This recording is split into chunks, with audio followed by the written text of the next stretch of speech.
Welcome everybody. Most people will probably watch this on replay. So I'm making this video before I'm heading off on my travels, basically shortly, in a short while. And it's lovely to be here. There was a question asked after the Richie Allen radio show with regards to the shadow people.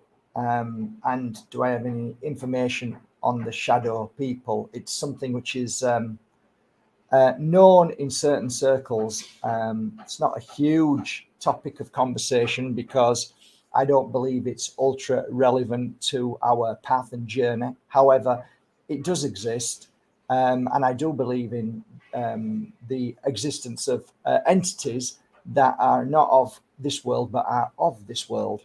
So that is something that I find fascinating. Unfortunately, guys, I can't really speak too long because there's so much noise next door, and you'll hear it over this conversation because they are building a 4-story huge building next door, and there's nothing I can do. But I think it's good to talk about it. I think it's nice to be aware of it, and for me to give you some ideas of what I saw within the time I was a full-time healer for many years, and what I consider to be this kind of entity that many people regard to as shadow people. So let me just knock my phone onto silent. Great. So the only way I can really explain what people refer to as shadow people is my experience as a healer with clients on the healing bed, in hospitals, in places where they're passing away. It could be various places where they've got cancer and they're being looked after in special hotels.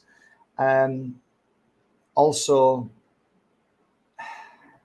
yeah, there's actually so many places you can talk about, but I've traveled all over the place and healed people in the most strangest of places and situations. And for me, shadow people aren't subject to one particular phenomena. And I do know that when I listened to a couple of people, I was on a podcast with Jerry Mazinski, and he spoke to a lot of his patients. And it's true to say when our body is out of balance and not feeling well, these entities can come along, not just the shadow people, but many entities.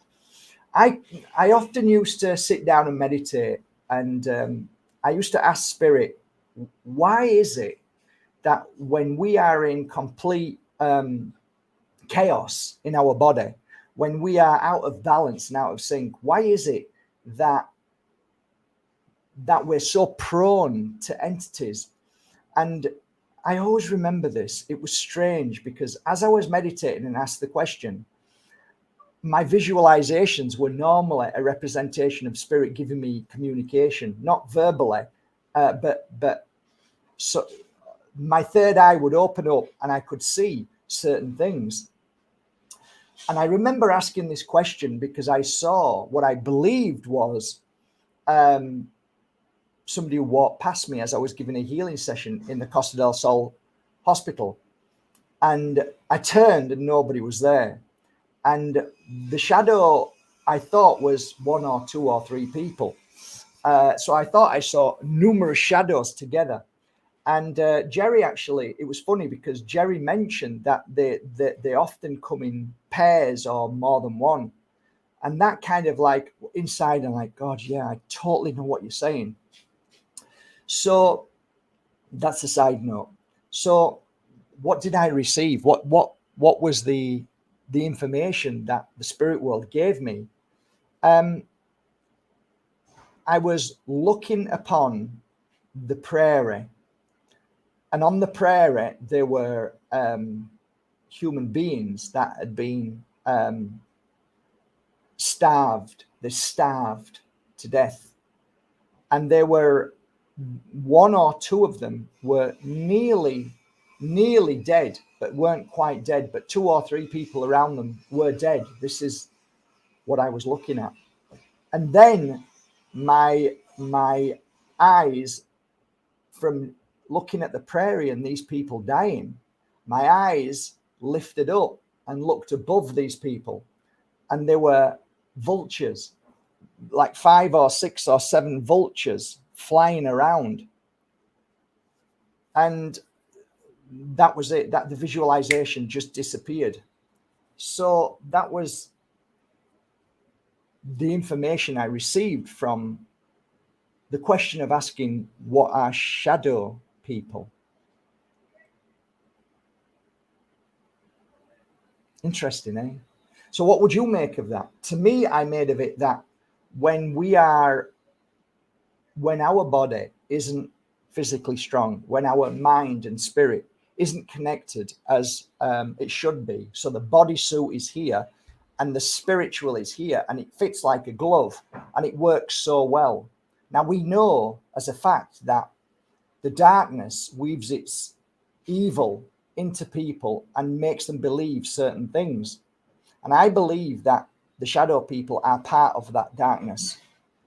I believe darkness doesn't just come with evil. It comes with entity, demonic, shadow people, and so many other, what I believe are entities of the darkness.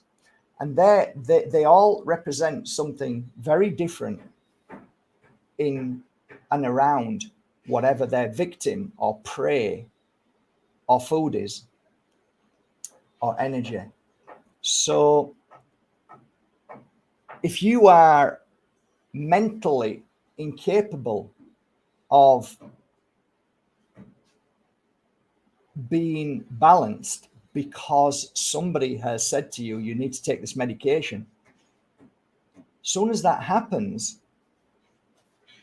there is a vulture type of energy that can smell, that can see, that can feel that within these spacesuits something is very wrong, and the vultures will come in and they will hang around, they will observe, they will just, like the vulture, it doesn't come in till you're fully dead, but it's hanging around waiting for you to die. And that was kind of like what I got from that information. I don't know whether it can go deeper or whether you can relate to this and whether it goes deeper to that. But when we are on a spiritual path, a journey, and we are awakened to that spiritual journey, there's certain points where we can be infiltrated, we can be attacked. There can be a psychic attack or a psychic emergency. Why is that? Because we have opened up to a new energy, and that new energy is almost like your mouth shouting from the top of the mountain for everybody to know that you've changed.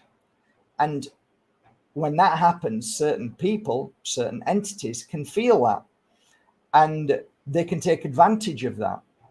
And that's happened to me on a number of occasions. So the fact that we talk about shadow people in the sense that I want to know who the shadow people are, you've got to understand that that entities are predominantly all connected, but in just a slight difference of frequency of energy. So if you, let's say, get drunk, when you get drunk, you are not balanced anymore. And because of that, you open up to a new energy. And that energy that you create sends a signal out to those who can feel that energy and feed from it. It's like perfume to them. So, and that in itself can lead to other forms of spirit, which I believe and I call the spirit world, which are not the spirit world and not human form, but they're in between. So that's called spirit trapped in between two worlds. And what does that mean, Mark? It means that that's you leaving this world out of the physical body, ready to move into our beautiful ocean of our world, but then we reject it before we go into it because of fear, and then we vibrate at an in-between frequency. So we are still something. We are still something. That's why I say you're a trapped spirit. You are a spirit. You are a spirit. Your body is the body, but inside that is the spirit. So it's just that this body moves and listens and feels, but spirit trapped in between two worlds doesn't have that body to feel. So it will attach, if it can, to somebody who feels. And if, say, somebody has died being an alcoholic and they've been trapped in between two worlds, they're looking for that same fix, that feeling. So they'll attach themselves to somebody at a bar or a pub, somebody who drinks a lot, to feel that energy so they can step into you or step on you or step at the side of you or be in your energy frequency. Some people can just attach and not actually cause any issue till they persuade gently. So going back to the shadow people, what I learned from that is that it was nothing to fear but fear itself. So a lot of people would say that, you know, I can see something very, very dark over there. And I'd say, what do you mean dark? And they'd say, I don't know. It's just, it feels like somebody's watching. And it took me a while. And then I realized, yeah, there's something in this because I can feel it. So I would walk over to where they were pointing to, and I would feel the energy of that space. So it might be in a room, and the room might be the size of this room. And I'd walk into that corner and feel that space. And sure enough, there was a dense, heavy feeling of being struggling to breathe. You would feel like your mind is clouded. So you'd feel like you were a bit dizzy. Your orientation wasn't balanced, and it'd feel, it would try and make you feel fear when there is no fear. So it's that frequency of unknown. So there is definitely that. And they are definitely of this world. They are attached to this world, and they can vibrate in and out of our frequency to their own frequency, their own world. So there is a world within a world, and I talk about this in many of my talks and books. There's worlds within worlds, and we can vibrate out of that frequency. And a great example for that is the time that when I'm working with a client who has taken me to their property, and I can visually see the spirit, and then the spirit will vibrate out of that frequency. So it's gone. And you can also relate that to UFO phenomena. A lot of people will say it was there and then it just disappeared. And it vibrates out of frequency. So it vibrates from one world to another. And I believe that there are multiple worlds within worlds. So that's the first thing. So there is a connection with shadow people, that there are normally more than one. Other things that I've noticed, they normally are around where fear is, or grief is, or suffering is, any kind of poisons that has been given to the clients, any kind of medications. I call them poisons because they disrupt the whole of the body and then send out a different frequency, and they tend to appear then when we are attached to attachments as well. If you have an attachment, then that is an open door for the shadow people. So normally I found when I'm working with people with attachments, there's normally at the sidelines hanging around other entities or darkness that a lot of people call the shadow people. So over the years, people have said, "Oh, it's really scary." No, I've never known one person who's been killed by shadow people. And I like to put things into reality, that I fear more walking out of this door and walking past human beings, they frighten me more than any of the spiritual realms and worlds. So I can't speak for everybody, but what I can say is over the years of the thousands of clients that I've worked with, it's only been a fear-based energy, and that once you find the power, you can clear that, and that those kind of entities disappear. So it's almost like, well, there's no point going to Mark because, you know, he's been doing this work a long time. He understands it. He figures it out. So let's move on to somebody who has no clue. Let's move on to somebody who's in the hospital, who's on heavy medication. Let's move on to somebody who's taking, you know, different kinds of, let's say, mushrooms and ayahuasca and things like that. Let's move on to them because they're opening up to the spiritual world, and now we can attach to them because they don't know what they're doing. They're just in the process. And it's not about I know more than you. It's just that I think you've got to go through this process to understand it. And that's why a lot of people who take mushrooms see different entities and different sources of energy and different worlds and different presentations to them that may come in different forms.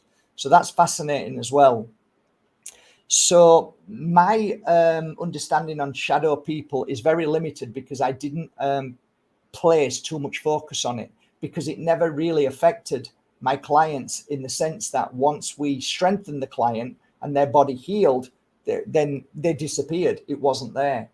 So these things are phenomenal to me. I find it fascinating. I think you would have to speak to somebody who works with that energy and worked and focused on the shadow people and wanted to know about them and wanted to talk to them. I've got to be honest, I was never able to communicate with those shadow people. It was like, for me, I just didn't have the gift or the ability and didn't actually really want to, but I did try various times to talk to shadow people. I tried to sit by them, but then they disappeared. They were gone. It was almost like they were frightened. So it's not like, you know, like I say, it's very similar to the experience of vultures. If a vulture comes down and starts to try to eat somebody or an animal, if you run over, it'll frighten away and go away. So the gift of sight that was given to me about this, what are shadow people, to see these people dead or half dead, and then vultures above, made me understand what they were trying to tell me. That they're just vultures, basically. They're just feeders of people that are weak and getting weaker. That's their energy. That's their food. That's their food source. So do you hate vultures? Well, I guess you would do if you were the one on the floor dying, but they don't really affect you unless you're ready to go. And once you've gone, it's done. And then whatever happens, the shadow people may be there around that energy of the body, trying to take whatever's left of the residue of the energy. Also, I find fascinating as well when people are guided by demonic energy, by the lurers, by the ones who I call entities, dark entities. Normally, dark entities try and lure you away from your truth, from your true purpose, from your true life. So they lie to you, they cheat, they do all sorts of negative things and tell you things to make you feel good. And they know your energy, they know your thoughts and feelings, they know everything about you. So it's kind of like a manipulating energy.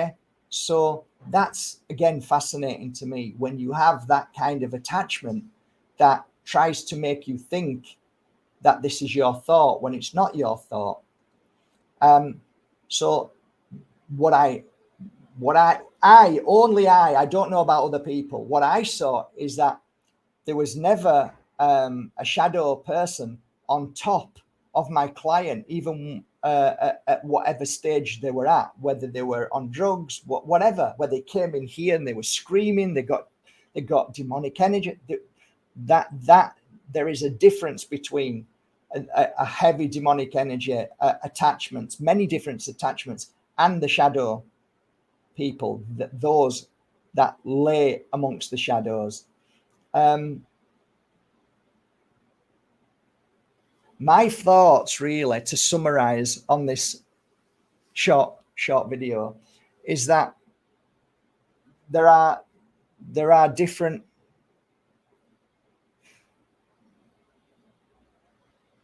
they don't belong in our world. They're not part of our world, but they are part of a world that we coincide, exist in. And sometimes it overlays when we start to lose our balance. So our physical and spiritual vibrate in this frequency. When you disrupt this beautiful bond between this body, this self-repairing, healing body, and the spiritual you, this is you come together. When you disrupt that with poisons, with man-made non-foods, with all the stuff that's killing the body, what happens is it separates. And as soon as you separate that, you're now entering into another frequency, another field of energy, which is another playground. So you've gone from one playground, which is strong and healthy, and you're now breaking away from that playground, going into another playground. And thus that playground can have a playground of different entities. And that's where I believe the shadow people come in. When they come in, it's normally very, very heavy. So the client, I notice my clients are in a bad place. So they might be really heavily medicated. They might have done something very bad. They might have gone through such trauma, deep trauma. They might be in a hugely aggressive manner, combined with, doing certain mushrooms, ayahuasca, and drugs. So drugs that are natural drugs. So you're creating another frequency. So you're vibrating into another playground, so to speak. And that's where, we consider, we allow things to enter us, whereas in matter of fact, we enter into another frequency. So we're actually going into their frequency rather than the other way around. But it's easy to say and easy to be able to say, oh yeah, they came into our frequency. Well, there's another side to that. And it's true to say that when you start dabbling in really heavy stuff like the Ouija board, you are vibrating into that frequency of energy, which we consider to be demonic. So that's my truth. That's all I really know. I have never seen eye to eye in the sense of a demonic or heavy or shadow people. I've never seen eye to eye. I've only felt their presence and seen them out of the corner of my eye as shadow. Because I've never been in that state of frequency off my head or on drugs that have sent me everywhere. And I've never been, so heavily involved in attachments that I opened up to another frequency. So yes, I do feel them, and I did feel them. And I did try to communicate as I do with spirit trapped in between two worlds, which is kind of easy for me because that I understand. But that's really the bottom line. Many people mistaken the shadow people for spirit trapped in between two worlds and other entities. But all I know is that if I summarize it one more time, it's basically vultures waiting for somebody, waiting for a carcass to feed from. But they can't feed from them till that carcass or that soul inside that carcass goes, and then they feed from it.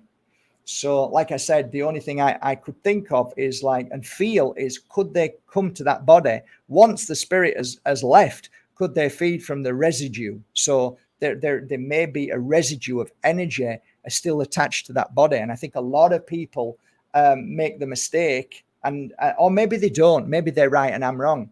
But a lot of people say that your consciousness lays inside the dead body for 3 days. I have a completely different take to that, because I have been in situations where somebody's died in a house and they've come to me and they're by me, and then they've said, I'm in the spirit world now, I'm home. And it was an hour after they died. And a lot of people say, no, they're still there, you can feel them. And I say, I've been in the presence of people who have passed and been in that presence of that body. There is still a frequency and energy that is still in that body, which is, I call residue, and can last for a few days and can be mistaken for, oh, they're still here, I still feel them. But that's just my take. But the reason why my take is through experience. Like, somebody sat there, I'm giving them a reading saying, your husband's passed away. And then they've said, I'm sorry, you were wrong. And then they've gone home and then they found their husband has passed away. So if that's the case, then it could mean that the consciousness did leave. The consciousness can go anywhere after the body is passed and can be anywhere. Could it be by the body? Of course it can be by the body. If somebody's grieving, the consciousness is going to come back around where you are next to the body. So you might easily say, oh, well, they're in the body because I can feel them here. Once that beautiful process, natural process of leaving this spacesuit, and you are now vibrated into the frequency of your home world, just like you vibrate a frequency of channel 1, radio 2, radio 3, but it's all in the same room. It's the same thing. We just vibrate home. There isn't a place you can point to in that. People want to hear that because it's easier to say, oh yeah, you go down there if you're bad, you go up there if you're good. No, you vibrate into a frequency. And that's why entity is a different frequency. That's why spirit trapped in between two worlds is a frequency. Everything is frequency. So that's my take on it. And until somebody proves me different through experience, then that's all I know. And I want to leave it on one note. I do not believe in any way that any entity can hurt you unless you allow and you follow that energy. So you have a choice. Free will is free will. They cannot harm you unless you allow them. So this is one of the reasons why I spent 20 years. I know it sounds ridiculous, but I've spent 20 years looking at the root cause of how to heal from everything. And that is, no one has the power over you. Because as soon as you open yourself up to any entity, as soon as you open yourself up to any frequency and allow that frequency, then that is the actual reason why it happened. And why it happens is a number of reasons. Like I've just explained, what medication is one of them, fear is another, and so on. So I looked at the whole picture of our life and what I understood as being a healer and learning from all of these frequencies, and said, what is the most powerful way to protect yourself and heal yourself from all of this? And it is, no one has the power over me. And they don't, unless you let them. And that's why I've always said that. I've always tried to push that, because it's all right saying it, but when you truly understand it and mean it and feel it, nobody has the power over you. Nobody. And I don't just mean in this world. I mean in every single world that is vibrating on this cosmos.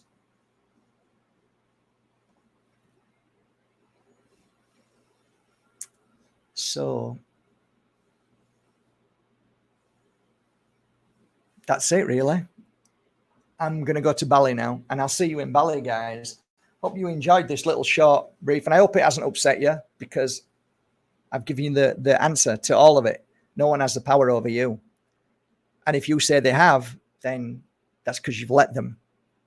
So when I walk into a property and it's filled with spirit trapped in between two worlds, or somebody who's got a possession, demonic energy, I'm not frightened, because they have no power over me.